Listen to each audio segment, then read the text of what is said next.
අපි දිනදා ජීවිතයේදී කම්පියුටර්ස්, ස්මාර්ට්ෆෝන්ස්, එතකොට පෙන් ඩ්‍රයිව්ස් වගේ දේවල් ගොඩක් යූස් කරනවා. ඉතින් මේ දේවල් වල තියෙන අපට අනවශ්‍ය දේවල් අපි ඩිලීට් කරනවා. කම්පියුටර් එකක වගේ නම් අපි ආයෙ ගන්න බැරි වෙන්න permanently delete කරනවා.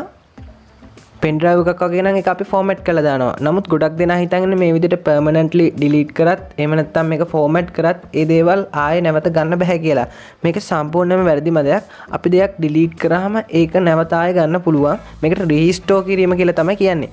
ස්මාර්ට්ෆෝන් එක නම් අපි ටික දවසක් delete කරාම දවස් 15ක් මාසයක් වගේ කාලයක cloud recycle bin එකක ගබඩා වෙලා තියෙන නිසා අපිට නැවත restore කරගන්න පුළුවන්. නමුත් අපි හිතාගෙන ඉන්නේ permanently computer එකක තියෙන දේවල් එහෙම නැත්නම් pen drive එකක තියෙන දේවල් format කරාම අපිට ඒ දේවල් ගන්න බෑ කියලා. අපි ඒ දේවල් මේ විදිහට permanently හරි format කරොත් හරි ඒ දේවල් delete වෙන්නේ නැහැ. ඒ දේවල් අනවශ්‍ය දේවල් විදිහට අදාළ storage device එක තුල ගබඩා වෙනවා. ඒ කියන්නේ උදාහරණයක් විදිහට junk file විදිහට තමයි මේවා ගබඩා වෙන්නේ. කෙනෙක්ට හිතන්න පුළුවන් මේ විදියට මේ අනවශ්‍ය ෆයිල්ස් එකක් වගේ මේක ගබඩා වෙද්දී ඒකේ තියෙන ස්ටෝරේජ් එක අඩු වෙන්නේ නැද්ද කියලා. ස්ටෝරේජ් එක අඩු වෙනවා. උදාහරණයක් විදිහට අපි 4GB පෙන් එකක් අලුතෙන්ම ගෙනල්ලා අපේ ඩිවයිස් එකකට ප්ලග් කරාම ඒකේ පෙන්නන ස්ටෝරේජ් එක මෙන්න මෙච්චර ප්‍රමාණයක් තියෙනවා 4GB කියලා. නමුත් ටික කාලයක් යනකොට ඔයාලට පේනවා ඇති ඒ ස්ටෝරේජ් එක අඩු වෙලා තියෙනවා. මේකට හේතුව මේ ජංක් ෆයිල් වලට වෙනමම ඉඩක් වෙන් කරගන්න එක. ඉතින් මේ ෆයිල්ස් නැවත ගන්න බැරි වෙන ඩිලීට් කරන්න ඕන නම් ඕගොල්ලෝට දැන් පැහැදිලි වෙනවා ඇති. මේ ෆයිල් එකක් උඩ නැවත ඒ ෆයිල් එක රීඩ් කරන්න බැරි වෙන්න ඕවර්රයිට් වෙන්න ඕනේ. ඔයාලා ඩිලීට් කරපු දේවල් නැවත ගන්න බැරි වෙන්න ඩිලීට් කරන්න මම ඊළඟ වීඩියෝ එකෙන් අරන් එන්න. අද වීඩියෝ එකෙන් කතා කරන්නේ කොහොමද අපි ඩිලීට් කරපු ෆයිල්ස් එහෙම නැත්නම් වෙනත් වීඩියෝ එකක් ඒවා ෆොටෝස් එකක් ඒවා අපි කොහොමද නැවත රීස්ටෝර් කරගන්නේ කියලා. ගොඩක් වෙලාවට මේ සඳහා තියෙන ඇප්ලිකේෂන්ස් එහෙම නැත්නම් සොෆ්ට්වෙයාර්ස් අපිට මිලදී ගන්න වෙනවා. දැන් අද වීඩියෝ එකෙන් කතා කරන්නේ සම්පූර්ණයෙන්ම ෆ්‍රී සොෆ්ට්වෙයාර් එකක් පිළිබඳව. පහළ ඩිස්ක්‍රිප්ෂන් එකේ ලින්ක් එක දාලා තියෙනවා. ඔයා අනිවාර්යෙන් ඒ සයිට් එකෙන් ගිහලා ගන්න. මොකද නැත්නම් වෛරසස් වගේ දේවල් ඔයාගේ ඩිවයිස් එකට එන්න පුළුවන්. වීඩියෝ එකට යන්න කලින් කියන්න ඕන තමත් මගේ YouTube channel එක subscribe කරලා නැත්නම් අනිවාර්යෙන් subscribe කරන්න. මගේ tech videos ගොඩක් ඔයාලට මේ YouTube channel එක හරහා බලා ගන්න පුළුවන්. විශේෂයෙන් කියන්න ඕන මේ ඇප්ලිකේෂන් එක 100% සාර්ථක වෙන්නේ නැහැ. මොකද මම සමහර අවස්ථාවලදී රීස්ටෝර් කරන්න හදපු දේවල් රීස්ටෝර් උනේ නැහැ. ඒ නිසා මට මේකට ලකුණු 10න් 7ක් විතර දෙන්න පුළුවන්. තවත් දෙයක් තමයි සමහර අවස්ථාවලදී මම මාස ගානකට කලින් ෆෝමැට් කරපු දේවලුත් මට මේක හරහා ලබා ගන්න පුළුවන් වුණා. ඉතින් මේක සමහර වෙලාවලට හොඳටම perform කරනවා. මේ software එක සමහර වෙලාවට එච්චර හොඳට perform කරන්නේ නැහැ. free version එකක් වගේ මේකේ pro version එකකුත් තියෙනවා. ඔයාලට කැමති නම් මුදල් වියදම් කරලා ඒ pro version එකේ තියෙන software එක මිලදී ගැනීමේ හැකියාවකුත් තියෙනවා. ඉතින් මේ software එකේ නම Rekua. පහළ තියෙන ඩිස්ක්‍රිප්ෂන් එකේ තියෙන ලින්ක් එකෙන් ගියාම ඔයාලට මේ විදිහේ setup එකක් තමයි බලා ගන්න පුළුවන් ඉන්නේ. පහසු installing process එකක් තමයි තියෙන්නේ.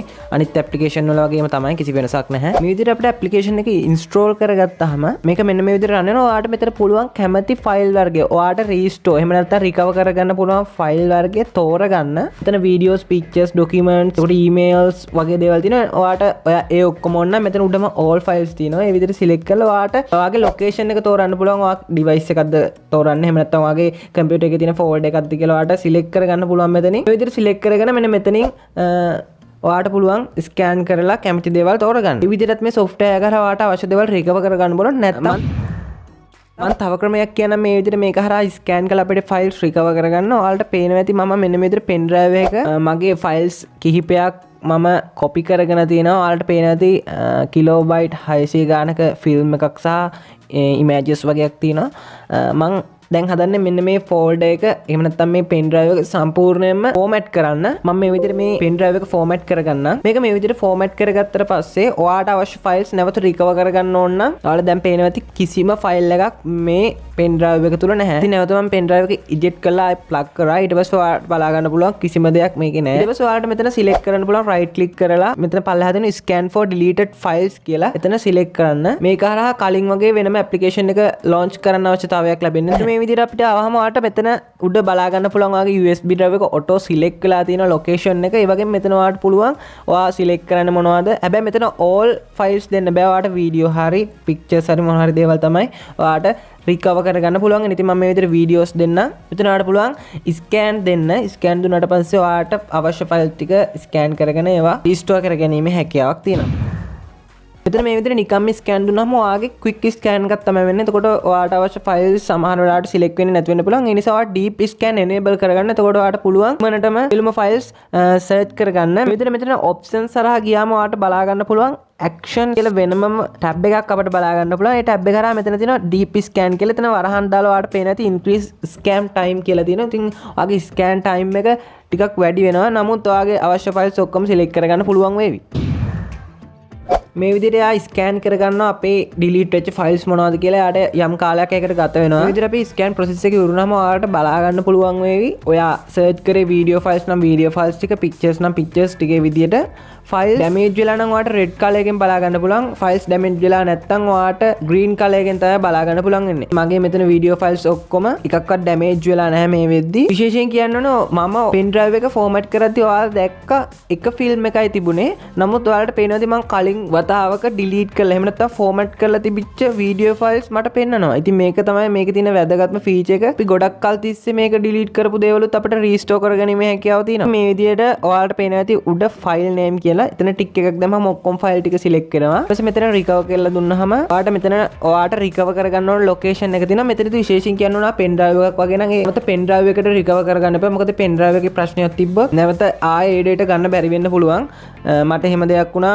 මම පෙන් ඩ්‍රයිව් එකට නැවත රීස්ටෝර් කරලා අන්තිමට පෙන් ඩ්‍රයිව් එක කරප්ටඩ් වුණා. ඒ නිසා මට ඒ ඩේටා ගන්න බැරි වුණා. මම නැවත ඩිලීට් වෙච්ච ෆයිල්ස් පෙන් ඩ්‍රයිව් එක කරා රිකවර් කරගන්න බැරි වුණා. මොකද පෙන් ඩ්‍රයිව් එක කරප්ටඩ් වෙච්ච නිසා. මේ කම්පියුටරේ එනම ෆයිල් එක ක්ලික් කරගත්තා රිකවර් ෆයිල්ස් කියලා. මම ඒකට මේ ෆයිල්ස් ටික රිකවර් කරගන්න. ඒකට යම් කාලයක් එයා ගන්නවා. ඉතින් එයා රිකවර් කරගෙන ඉවරුණාට පස්සේ අපිට මේ වගේ මැසේජ් එකක් එවි. ඒක ඔයා ස්කිප් කරලා එහෙම නැත්නම් ඕකේ කරලා දෙන්න. ඊට පස්සේ මේ ෆෝල්ඩර් එකේ ඔයාලට පේනවාද රිකවර් ෆයිල්ස් කියන ෆෝල්ඩර් එකේ මම රිකවර් කරපු හැම දෙයක්ම ඒ විදිහටම තියෙනවා. ඔයාලට පේන ඇති උඩින්ම තියෙනවා මම කලින් ෆෝමැට් කරද්දි තියෙච්ච මූවි එක. හැබැයි ඒ මූවි එක තියෙන ඒ නමින් නෙමෙයි වෙන නමකින්. ඒක රිනේම් වෙලා තියෙනවා. මම මේ විදිහට ෆයිල් එක ඔයාලට ඕපන් කරලා පෙන්නන්නම්. කිසිම ඩැමේජ් එකක් වෙලා නැහැ.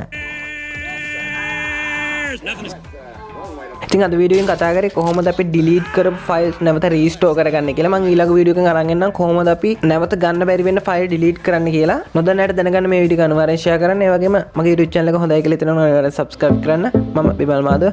අපි ඊළඟ වීඩියෝ එකෙන් හම්බෙමු.